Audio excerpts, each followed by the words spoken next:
Buenas tardes y buenos días a todos los amigos que siguen De Grado TV. Es un gusto tenerles una vez más aquí en nuestro programa. Estamos hoy con una invitada de lujo. Realmente le agradezco mucho a nuestra invitada el haber aceptado charlar con nosotros un rato sobre lo que nos apasiona, que es la investigación. Te doy la bienvenida. Cecilia Salazar está aquí con nosotros. Cecilia, ¿qué tal? ¿Cómo estás? Buenas noches. Estamos grabando en la noche fría de La Paz. Muchas gracias, Iván, querido. Aquí estoy a tus órdenes para lo que sea necesario. Mil gracias. Bueno, les voy a dar algunos datos así brevísimos de Cecilia Salazar. Espero que Cecilia me corrija si es que me equivoco en algo. Pues ahora sacamos toda la información del internet y yo he tenido el gusto de que Cecilia haya sido mi profesora hace algún tiempo, ¿no? De ahí la conozco. Entonces, bueno, voy a darles algunos datos a todos. Cecilia Salazar es actualmente subdirectora de investigación de CIDES UMSA. ¿Estoy en lo correcto, Eh, Cecilia? Está desactualizada la información. Ya. Mañana me posesionan como directora del CIDES UMSA. He ganado la elección. Ok, perfecto. Entonces, Cecilia Salazar es la actual directora del CIDES UMSA. Cecilia tiene una maestría en ciencias sociales que has sacado de la Flaxo, ¿no? Has hecho tu licenciatura en la UMSA, ¿no? Que es nuestra alma mater. Sí. Y tus líneas de investigación a lo que te has dedicado estos últimos años ha sido yo te he escuchado en temas sobre feminismo, sobre política, ¿no? Sobre nación, ¿sí? Varios de estos temas que son muy, digamos, relevantes para la sociología boliviana, el trabajo, ¿no? Eh, Tienes además una gran experiencia en el campo de la docencia, especialmente en el CIDES, y varias publicaciones. Mira, cuando he buscado en internet, realmente hay una lista larga de publicaciones, de papers que has hecho para diferentes universidades, revistas, etcétera, ¿no? Cecilia, amplia trayectoria tienes y bueno, espero que los amigos sepan valorar este lujo que tenemos ahora, ¿no? Yo te voy a hacer algunas preguntas que tienen que ver con la investigación en Bolivia. Te cuento que aquí en De Grado lo que hemos hecho es ver más o menos cuál era la panorámica de la investigación en Bolivia y lo que hemos visto es un panorama bastante deprimente, te diré así francamente, bastante deprimente porque el desarrollo, digamos, de los estudios científicos están muy por debajo, digamos, de los esquemas internacionales, ¿no? A nivel latinoamericano, tú sabes, las potencias que tenemos en investigación son principalmente México, Argentina, Brasil, ¿no? Yo veía un dato que me ha alarmado y decía que entre estos países, entre estos tres países, básicamente se concentra el 92% de la inversión en investigación científica en Latinoamérica, ¿no? Y cuando vemos la posición de países como Brasil, que es el más potente, ¿no? A nivel mundial, ya nos podemos imaginar la distancia que tenemos con las principales urbes, ¿no? Entonces, la primera pregunta que te haría, Cecilia, es, eh, ¿cómo ves tú la investigación aquí en Bolivia? Bueno, el gran problema es el escaso desarrollo institucional que en términos generales existe en el país. En todos los campos hay un déficit institucional en el país, ¿no? Digamos que ese es el punto de partida. ¿Qué quiere decir eso? Que nuestro Estado está en realidad limitadamente constituido, tiene todavía muchos baches, no se siguen normas, ¿no? Y todo esto tiene que ver con el hecho de que en el país, en términos generales, se ha desarrollado muy poco el sentido de lo público. Es decir, esos espacios donde convergemos todos los bolivianos, en este caso, con finalidades comunes, ¿no? En el caso de la investigación y del conocimiento, obviamente es un campo de desarrollo de lo público. No se puede concebir el conocimiento y la investigación sin asociarlo a la idea de que es un bien público, ¿no?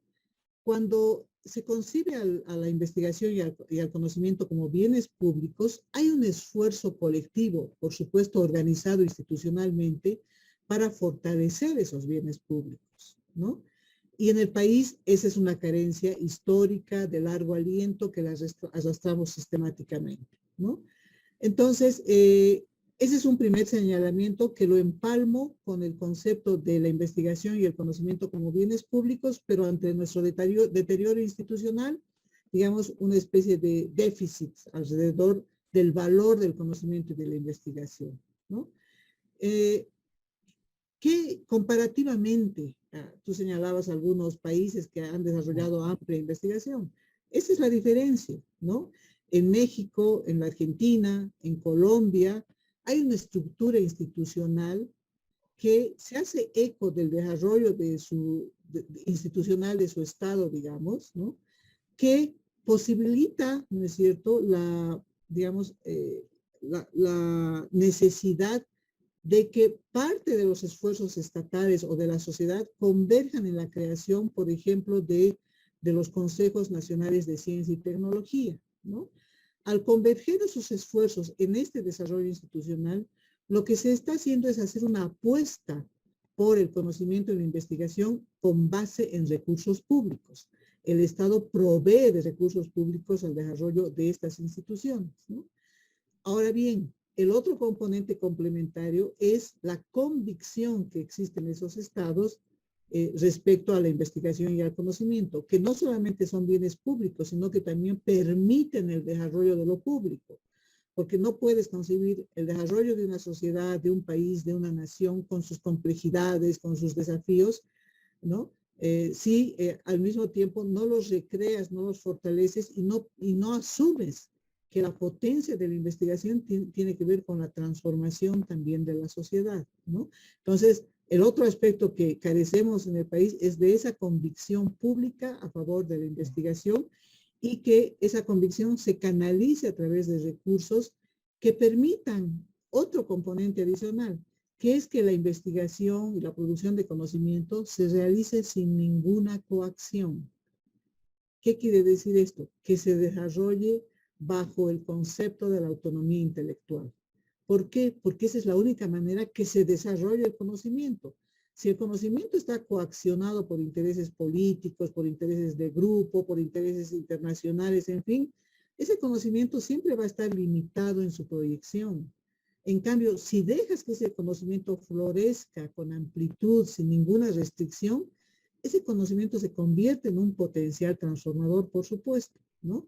Entonces, la condicionante para que exista estos centros de investigación que menciono es que además estén permeados por el valor de la autonomía intelectual. Es decir, que nadie rija, ¿no es cierto?, restricciones sobre lo que se va a investigar, el método que se va a aplicar y las consecuencias que tiene esa investigación.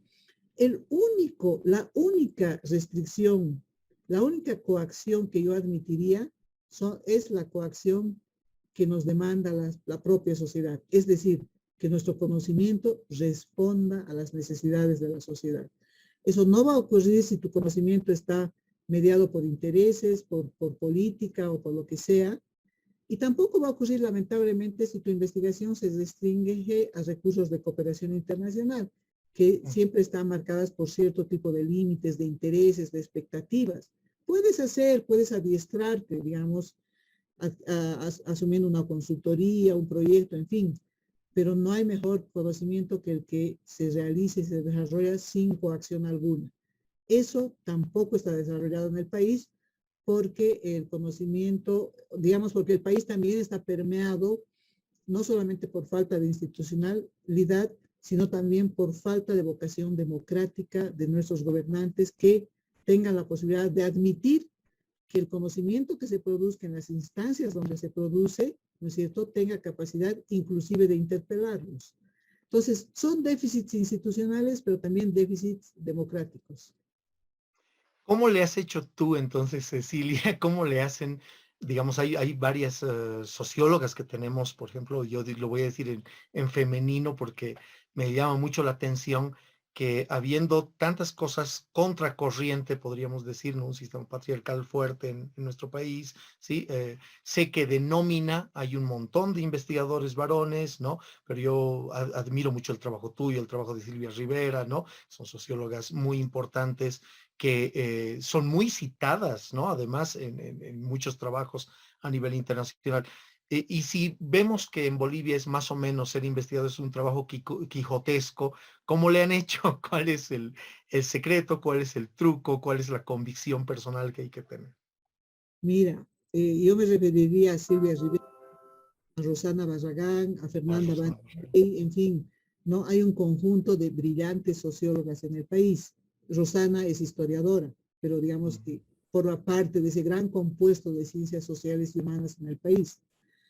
¿Cómo lo han logrado? ¿Cómo lo hemos logrado? Gracias a la universidad pública, porque la universidad pública tiene la posibilidad de acceder a recursos públicos del Tesoro Nacional y a partir de eso desencadenar una serie, ¿no es cierto?, de posibilidades para quienes tenemos la vocación de ser investigadoras, docentes, desarrollarnos también en esos campos, ¿no?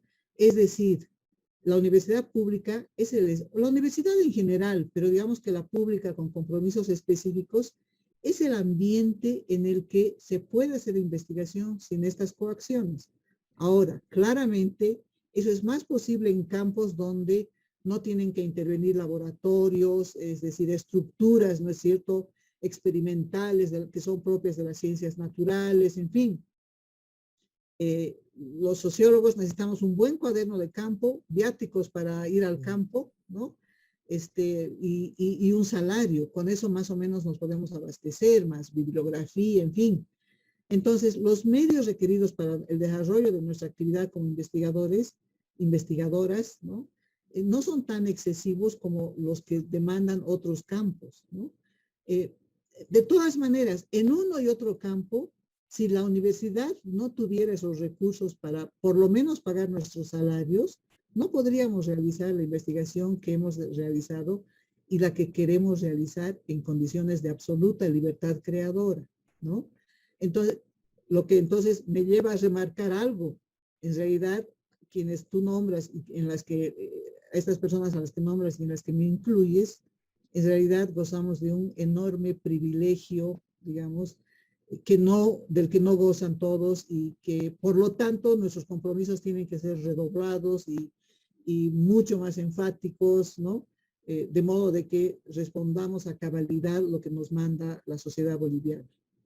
Ustedes se han hecho un nombre en este tiempo, digamos, en muchos años, ¿no? De trabajo y demás. ¿Es más difícil hacer investigación ahora? ¿Tú crees que es más difícil? Porque mira, te pongo que el Estado plurinacional y el Ministerio de Ciencia y Tecnología, ¿no?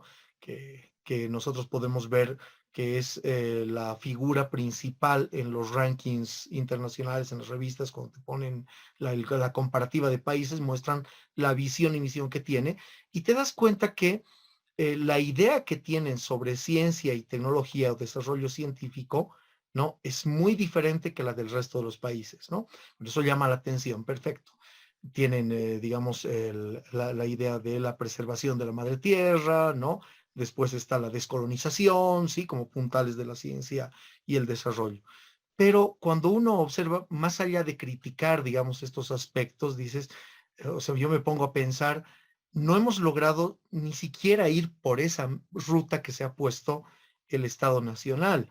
Hay como una aversión a la homogenización en general, yo estoy de acuerdo en muchos aspectos, ¿no? Pero en el tema de la ciencia y el desarrollo hemos salido, digamos, de las comparativas. Te pongo que el gobierno ha rechazado, ¿sí? Que las universidades estén inscritas en determinados tipos de rankings, ¿no? Y la educación básica y media también están fuera de rankings, no tenemos cómo comparar hacia dónde va nuestra educación y no sé, a mí se me hace, por lo menos tengo una percepción de que es más difícil hacer investigación en esos términos. ¿Cómo ves tú esto? Es que detrás de todo esto hay decisiones políticas, hay perfiles políticos, ¿no? Por ejemplo, la idea de no participar en rankings en la educación primaria tiene que ver conceptualmente o ideológicamente más bien con el hecho de que, dadas las condiciones en las que se realiza la educación boliviana, la comparación siempre va a ser adversa y eso desprestigia los proyectos políticos que están en vigencia, ¿no? Entonces es mejor zafarse de esos esquemas comparativos, pero además a nombre de esto que está tan arraigado en la lectura, en la narrativa contemporánea, que es preservar la diferencia. Nosotros no tenemos por qué compararnos con otros porque somos diferentes, tenemos nuestra propia estructura, digamos, que es incomparable, ¿no? Porque somos específicos, especiales, etcétera. Entonces hay un contexto ideológico que está apuntalando eso, ¿no? Pero, entre tanto, lo que tenemos es que ignoramos completamente en qué situación estamos. En cualquier esquema o comparativo o no comparativo, no sabemos en qué situación estamos, ¿no? Entonces, ese es un gran problema para el país. Ahora, dada esta, digamos, escaso desarrollo institucional por la investigación, obviamente lo que sucede es que los investigadores, ¿no es cierto?, los campos de conocimiento, los campos de investigación, están muy fácilmente permeados por otros intereses. Por ejemplo, tú no tienes recursos para hacer una investigación autónoma sobre el problema indígena, pero tienes un montón de recursos que van a apuntar a que tú hagas investigación sobre el problema indígena, pero siempre es relativo al tema de la multiculturalidad, del interculturalismo, el Estado plurinacional, en fin, ¿no? Porque hay, digamos, momentos, hay una especie de predominio, ¿no es cierto?, de modelos de interpretación cultural, podríamos decir, ¿no? Y esos modelos generalmente vienen de otros escenarios que tienen otras problemáticas, ¿no? Pero que, como tienen recursos suficientes, inclusive excedentarios, pueden trasladarlos a países como el nuestro y motivar investigaciones, pero sobre la base de criterios que, si nosotros tuviéramos plena autonomía intelectual, quizás los cuestionaríamos, ¿no? Entonces, yo creo que la responsabilidad del investigador que está pagado por los recursos públicos es justamente de poner en cuestión esos modelos de interpretación cultural. Yo creo que de alguna manera Silvia Rivera ha tomado ventaja de eso porque en su contexto, en el contexto de los años en los que ella ha producido más intensamente, además sus obras más citadas, más importantes, Oprimidos pero no vencidos, la historia del catarismo, etcétera, etcétera, ella comenzaba a desencadenar esa reflexión en un momento en el que todavía había cierto auge del pensamiento clasista, podríamos decir, ¿no? Donde tenía más fuerza la problematización sobre el proletariado minero. En fin, ella tuvo que lidiar con una atmósfera cultural un poco adversa, pero finalmente, con su convicción, impuso una agenda que creo que ha tenido una trayectoria sumamente importante en el país, ¿no? Ese esfuerzo crítico, ¿no?, es imprescindible.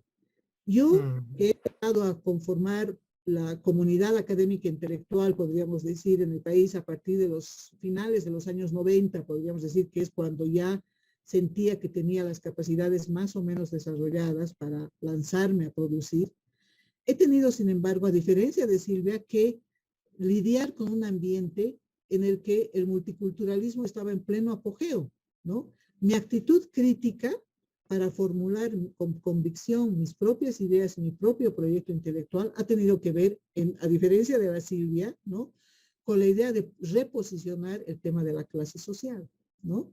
Entonces son momentos, son atmósferas con las que uno tiene que lidiar, pero siempre con espíritu crítico, ¿no?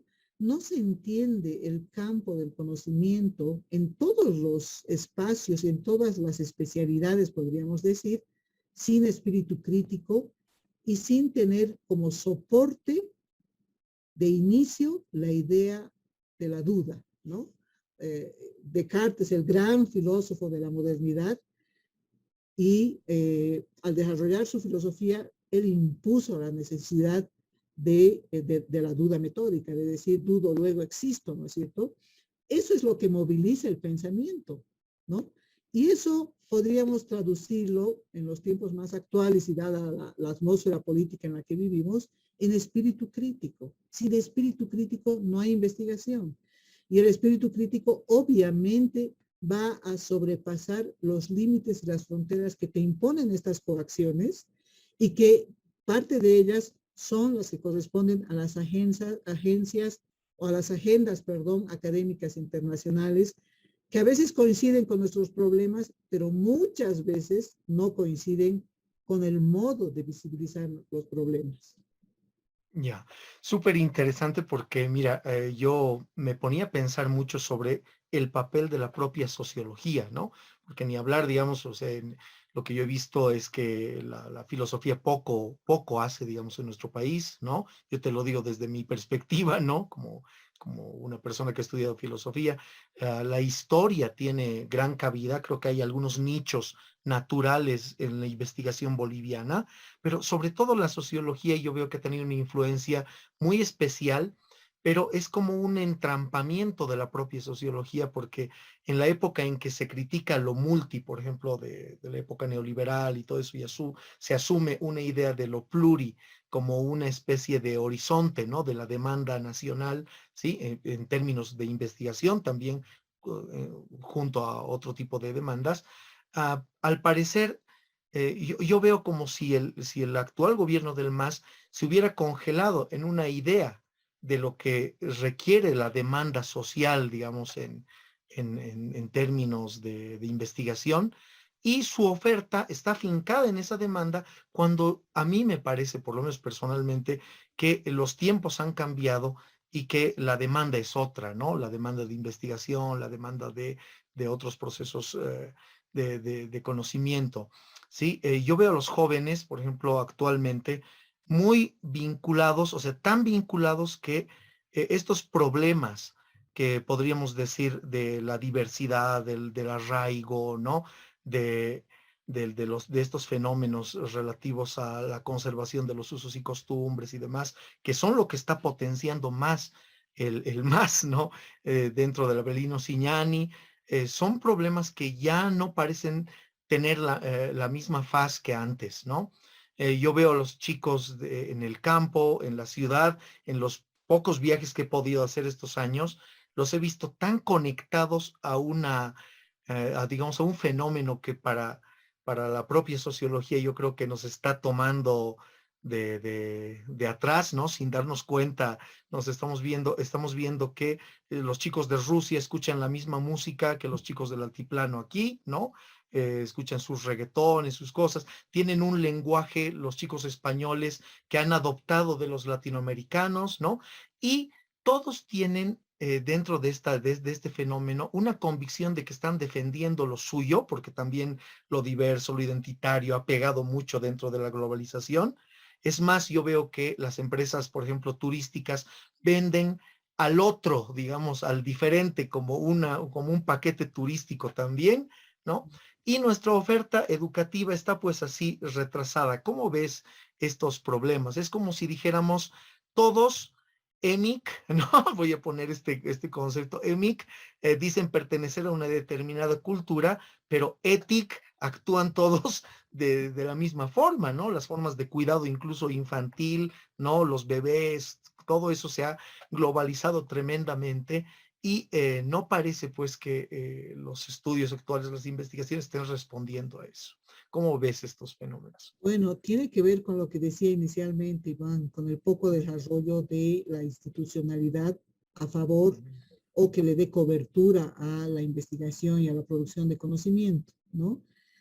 Por ejemplo, el problema con el que se enfrenta siempre la investigación empírica que requiere de algún dato es que, por ejemplo, los censos en Bolivia se desarrollan de una manera tan precaria, ¿no? Con resultados cuestionables, con métodos que no funcionan, con coberturas que no son las que deben ser, con estructuras, digamos, en su formulario cuestionables, ¿no? Entonces, cuando tú quieres hacer investigación basada en evidencia empírica que tenga que ver con datos poblacionales, por ejemplo, te vas a enfrentar con esa carencia, ¿no? Y lo otro es que no hay recursos para trabajo de campo. Si quieres hacer investigación en la Amazonía, por ejemplo, las exigencias burocráticas te piden que demuestres todos tus gastos, incluidos los pasos por canoa sobre el río, ¿no es cierto? ¿Quién te va a dar factura? De eso hablábamos el otro día con una colega, ¿no? ¿Quién te va a dar factura? ¿Vas a poder fotocopiar la factura en la selva? En fin, Las condiciones institucionales son penosas para hacer investigación con referente empírico, ¿no? Entonces, de eso, ¿en qué se traduce eso? Que nuestra, entre comillas, investigación es más especulativa. En realidad, Iván, hacemos más filosofía que sociología, ¿no? Ese es nuestro problema.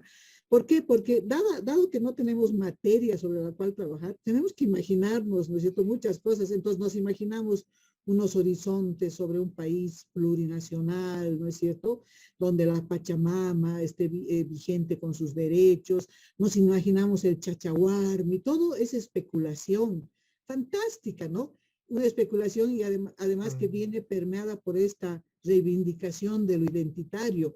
Eso éramos antes de la colonización y tenemos que volver a hacer eso. En fin, es pensamiento especulativo el que tenemos, ¿no? Y esto no acompaña, pues, por lo tanto, los procesos que experimenta la sociedad, de los que no tenemos conocimiento, porque no tenemos manera de aproximarnos a esa sociedad por vía, ¿no es cierto?, de estos medios que no se han desarrollado, ¿no? Entonces, eso tiene la consecuencia de que, por un lado, desarrollamos más pensamiento especulativo, por el otro, ¿no?, que la distancia entre Estado y sociedad se vuelve abismal, ¿no?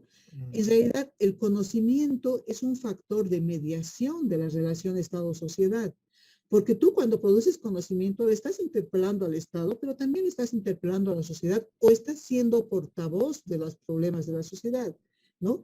Pero si no tienes ese efecto de mediación, ¿no es cierto?, el pensamiento especulativo inclusive se inserta pues en el Estado y además hay intereses políticos, hay una atmósfera, ¿no es cierto?, de legitimación que requiere de esos énfasis, digamos, en este caso sobre lo indígena, lo plurinacional, en fin, y al final todo eso resulta estrictamente discursivo, ¿no?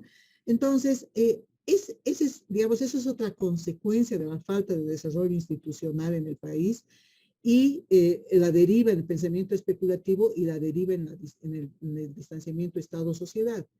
Ahora bien, yo, aprovechando un poco la pregunta, les hago recuerdo el contexto en el que históricamente ha surgido la sociología como campo de conocimiento en Occidente.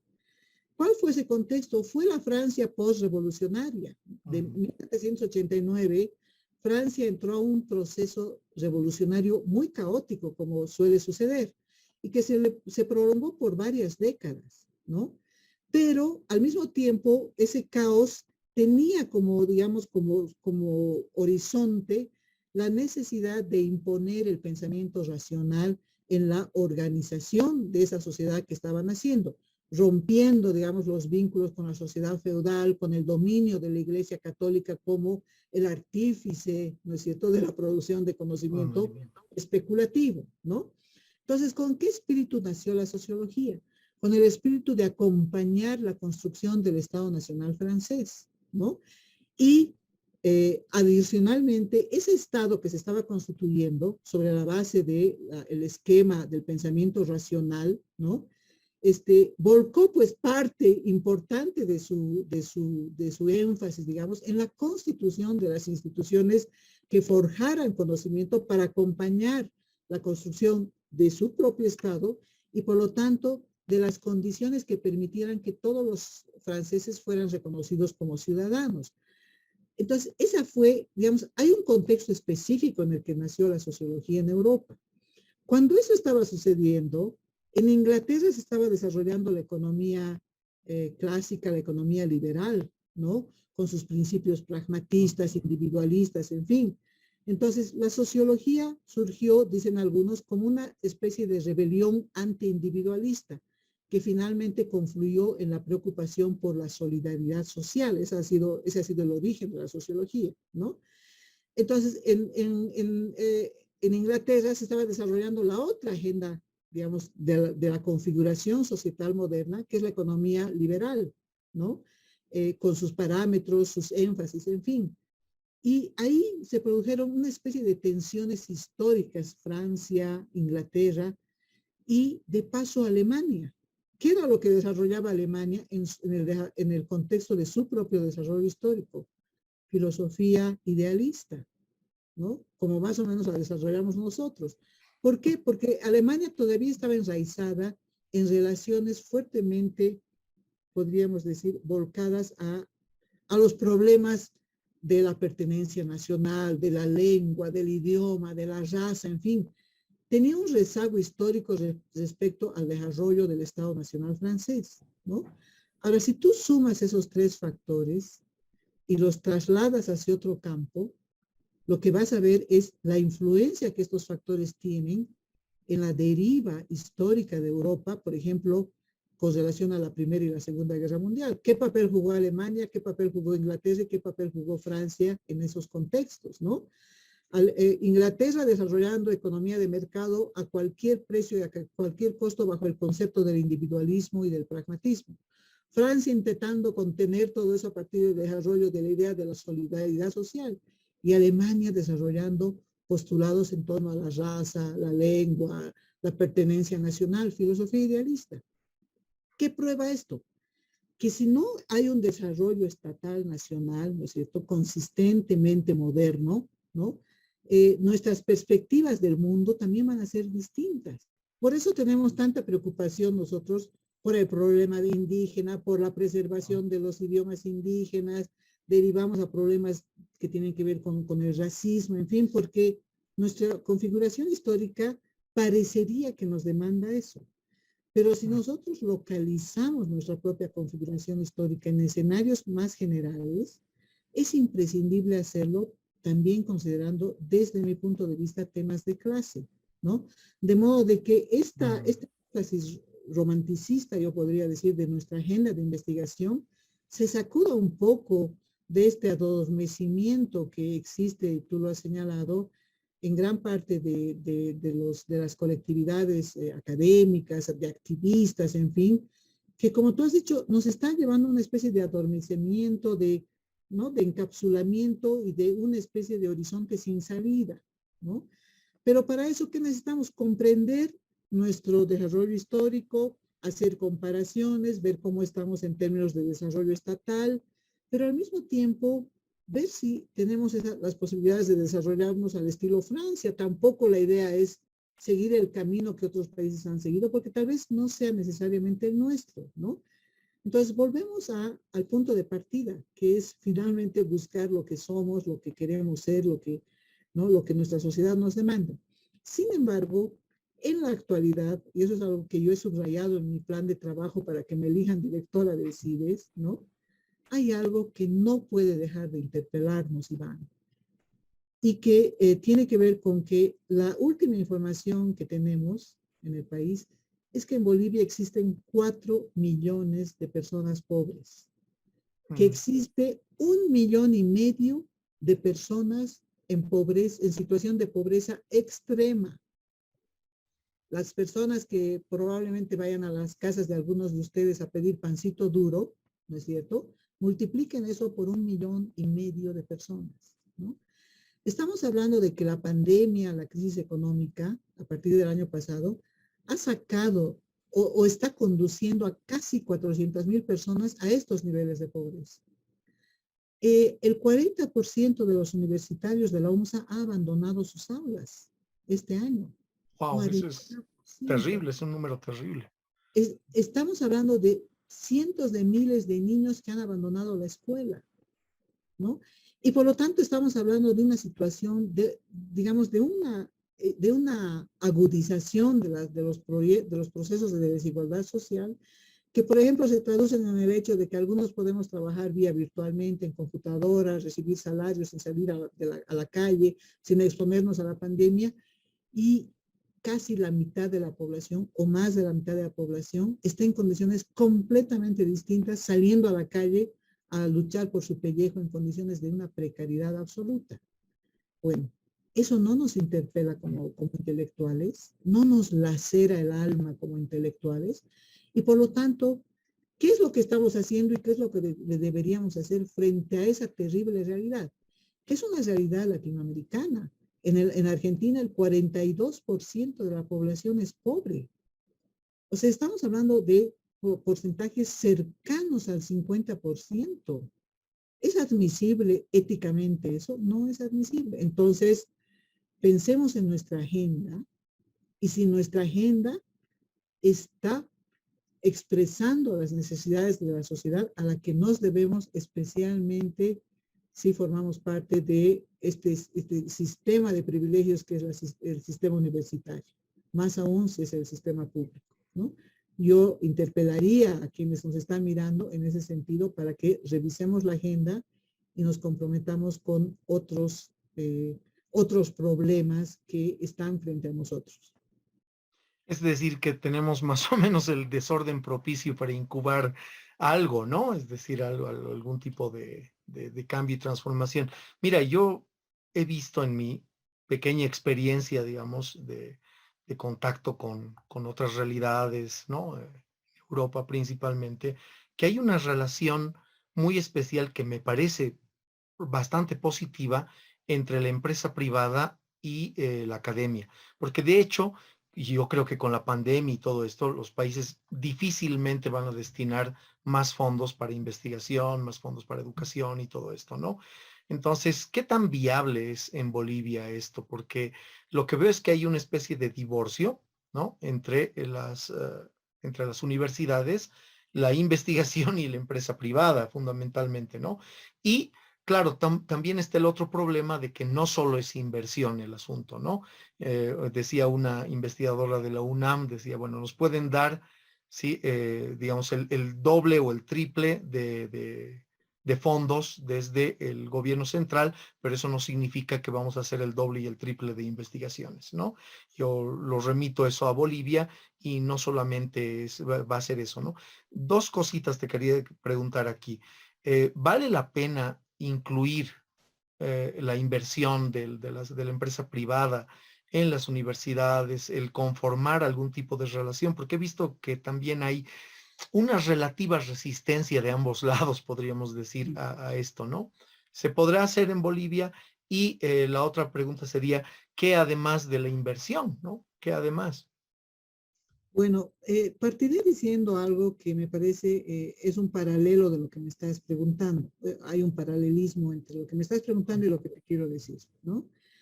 El año 2006, cuando se nacionalizaron los recursos naturales, ¿no? A través de una ley, ¿no es cierto? Se logró que los recursos naturales convergieran, ¿no es cierto?, en un estatus, ¿no?, estatal, ¿no? Todos somos dueños de los recursos, en fin, la patria y todo el discurso sobre soberanía giró en torno a esta necesidad. Ese año, y en muy breve tiempo después de la nacionalización, ante la expectativa que generó la nacionalización de recursos naturales, el porcentaje de universitarios inscritos en ingeniería petrolera subió en 900%, ¿no? Wow. Digamos, Sí. estamos hablando de la relación Estado-universidad, ¿no? Mm. Si el Estado genera esas expectativas, de manera espontánea los jóvenes que están ingresando a la universidad van a pensar en las opciones posibles laborales que ese escenario te está ofreciendo, ¿no? Mm. Bueno, ahora tú dime qué están haciendo los egresados de ingeniería petrolera actualmente. No están trabajando pues en los campos petroleros, están haciendo conexiones domiciliares, ¿no? Que son muy útiles, pero quizás no era necesario gastar en una formación universitaria del nivel de la ingeniería petrolera, Claro. sino en campos más técnicos, ¿no? Entonces, tienes un momento de auge de una política y espontáneamente una respuesta de los jóvenes mediada por la universidad. Bueno, ahora la siguiente pregunta tiene que ver con que, ¿por qué en la universidad, después, digamos, con estas oscilaciones que aparecen eventualmente, por ejemplo, con relación a ingeniería petrolera, ¿por qué históricamente en la universidad ha predominado el campo del derecho? Mm. Por mayor número de estudiantes se vuelve a estudiar derecho, porque esos estudiantes espontáneamente consideran que ese es el campo donde van a conseguir trabajo. ¿Por qué? Porque nuestro país es un país pleitista, ¿no? De todo hacemos pleito, pleito jurídico, inclusive la política está permeada por judicializaciones, ¿no es cierto? Entonces, la relación Estado-universidad está fuertemente permeada en realidad por el propio desarrollo estatal, por el propio desarrollo nacional, por las expectativas de ese desarrollo, ¿no? Mm. Ese es el gran peso que tenemos que cargar como universidad. No es culpa de la universidad no advertir mercados laborales, dónde llevar a los estudiantes. No, la universidad hace lo que puede en materia de formación, ¿no? ¿Para qué vas a formar petroleros, ingenieros petroleros, si ese campo se va a agotar tan rápidamente, ¿no? Pero espontáneamente los estudiantes acceden, no puedes tú poner límites en ese sentido, acceden a esas especializaciones con la expectativa de realizarse, pero terminan haciendo otra cosa, ¿no? Entonces, una situación similar se produce con relación al vínculo universidad-empresa, ¿no? En Santa Cruz, el desarrollo empresarial es mucho más intenso, mucho mejor, más organizado, podríamos decir. De hecho, ha tomado la delantera en términos de inversión, de concepto de la empresa, ¿no? Y por su propio desarrollo ha exigido la configuración de instituciones que se vuelquen a la investigación, por ejemplo, sobre las oleaginosas. Te estoy diciendo algo Sí, muy sí, sí. emborrador porque no me acuerdo exactamente el campo en el que está, al que está dedicado este instituto. Entonces, es el ambiente, ¿no es cierto?, de la producción de la soya, en fin, que requiere de investigación para que la producción de la soya sea mejor, en mejores condiciones, que sé yo, que tendrán que ver con investigaciones sobre las semillas, sobre el clima, ¿no? La propia energía productiva de la sociedad demanda, ¿no es cierto?, la necesidad de producir investigación para que esa investigación fortalezca esos procesos. Entonces, la pregunta a continuación es, querido Iván, ¿qué empresa es la que les requeriría a la universidad de conocimientos? ¿Qué tipo de conocimientos? ¿De qué empresa estamos hablando? En la ciudad de La Paz hay un deterioro lamentable de la empresa, sobre todo de la empresa industrial, ¿no? ¿Qué capacidades nos pediría esa empresa en deterioro a nosotros que hacemos formación de recursos humanos y producimos conocimiento, ¿no? Entonces, yo creo que en gran medida hay una especie de declive de nuestra región respecto a esas relaciones, esas expectativas mutuas que se generan entre estas esferas, ¿no es cierto?, de la sociedad, ¿no? Eh, pero al mismo tiempo vuelvo, por lo tanto, a mi posicionamiento inicial. Haremos nomás investigación autónoma, ¿no? Para decirle al país, por ejemplo, lo pésimamente que está llevando a cabo su desarrollo industrial, ¿no? Y de esa manera posibilitar de que alguien mire ese desarrollo industrial y se preocupe sobre ese desarrollo industrial que genere empleo y la posibilidad, por lo tanto, que algunos de estos 4 millones de pobres se inserte, ¿no es cierto?, a vínculos laborales y permita garantizar la reproducción de su vida, ¿no? Entonces, son esas relaciones las que tenemos que hacer con espíritu crítico, ¿no? Porque lo demás se agotaría muy fácilmente, probablemente en una consultoría, en una pequeña intervención, en la presencia de algún universitario en alguna empresa para hacer alguna práctica, pero el gran panorama, el panorama estratégico que requiere el país, no corresponde a a esos pequeños vínculos. Tenemos que mirarlo al país en su magnitud, establecer las relaciones y probablemente en ese sentido, por ejemplo, los industriales se interesen por fomentar la investigación universitaria, ¿no? Pero son esos episodios, digamos, que algunas veces funcionan como obstáculos, a veces abren ciertos espacios, ciertos nichos, pero si no miramos la totalidad del problema, nos vamos a perder y vamos a languidecer en pequeñas cosas, ¿no? Bien, yo lo que había visto, bueno, este es un panorama complejo porque lo que tú estás proponiendo es una especie de desarrollo integral de todos estos polos, ¿no? A fin de cuentas, la investigación evidencia problemas, ¿no?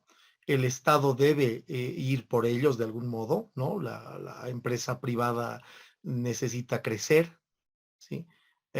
Y después de esto, bueno, recién tal vez tengamos una especie de círculo virtuoso de desarrollo. No sé si me estás escuchando, Cecilia.